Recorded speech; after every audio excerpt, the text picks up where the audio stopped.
remember my grandma's favorite story was about how everything cost 2 cents when she was young. But now, everything constantly got more expensive. And it was all because of the government. These uneducated pigs didn't know how to control prices. And when I was privileged enough to hear this story, her complaining would last for hours and hours. And that's exactly what reactive people do. They always focus on the things that they cannot control. It's not possible that a concept like inflation would exist. And if it did, it's impossible that they wouldn't know about it. On the other hand, proactive people realize, look, even if my complaining were completely objective, it doesn't help me. So I'm going to focus on what I can control. If a proactive person owns a business where he sells a product, instead of focusing on how people these days don't appreciate good products anymore and how the government has horrible regulations, he focuses on how can I improve my product so my customers can't live without it. Do you realize how much responsibility, how much dedication, how much hard work comes along with asking that question? And what do you think our effort minimizing brain is going to pick as default? And that is exactly why most people focus on the things that they cannot control rather than focusing on the things that they can. Habit number 1 is be proactive. Now, imagine you're at a funeral, but this one's different from all the funerals you've ever been to. You're standing over the casket and you see yourself. What do you have to say about yourself? This is one of the most powerful questions you could ask. Are you doing the things in your life which are aligned with what you want to be able to say?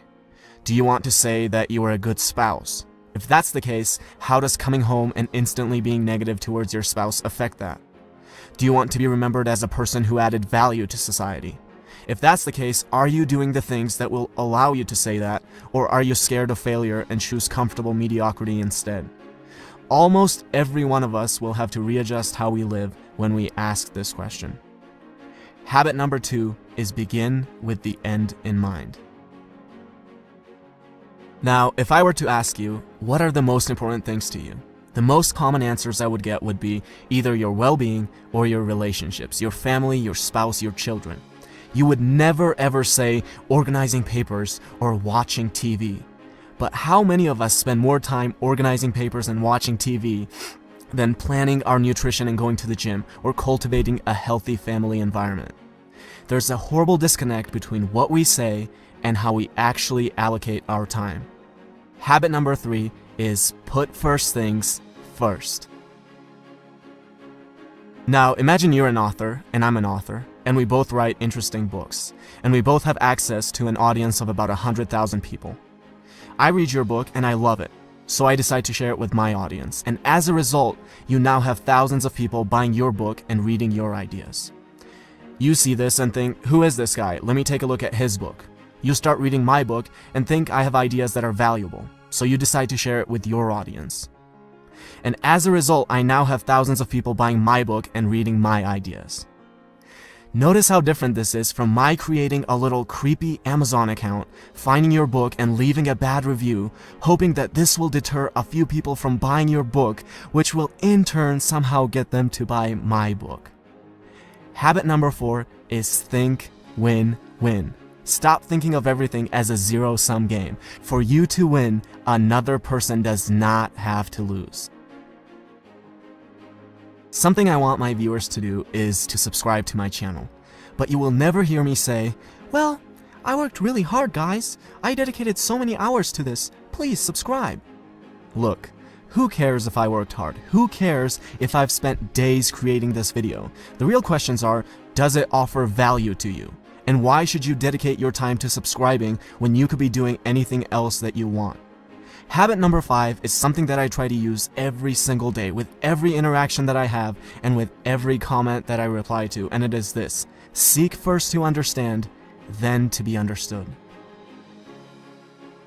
Now, imagine there are 2 people and a tree with 5 apples on it. They're both too short to reach the apples, but if one of them sits on the other's shoulders, he can reach all 5 of the apples. This is called synergy. The whole is greater than the sum of its parts. Now, I'll be the first one to admit that you can't achieve this with everyone, but you should always be looking for opportunities to create synergy. With every synergistic opportunity you create, you can gather many more apples than you otherwise would by yourself. Habit number 6 is synergize. A man has been trying to cut down a tree for hours, and after a while his neighbor can't take it anymore, goes over and says, "You know, if you sharpen the saw, you'll be able to cut it down faster." And the man replies, "But sharpening the saw is going to take time." Now, we might laugh at this story, but we do the same thing all the time. We can't find 30 minutes a day, 4 times a week, to go to the gym. Our health deteriorates to a point where we're physically incapable of being effective. We can't read a book for 15 minutes a day and mentally stimulate ourselves. No, these things take too much time. And then we have the audacity to ask for little tips and tricks on how to be effective. It's like telling your engineer, "Don't worry about the foundation, where can we get the magic bricks that will float in the air?" Habit number 7 is sharpen the saw.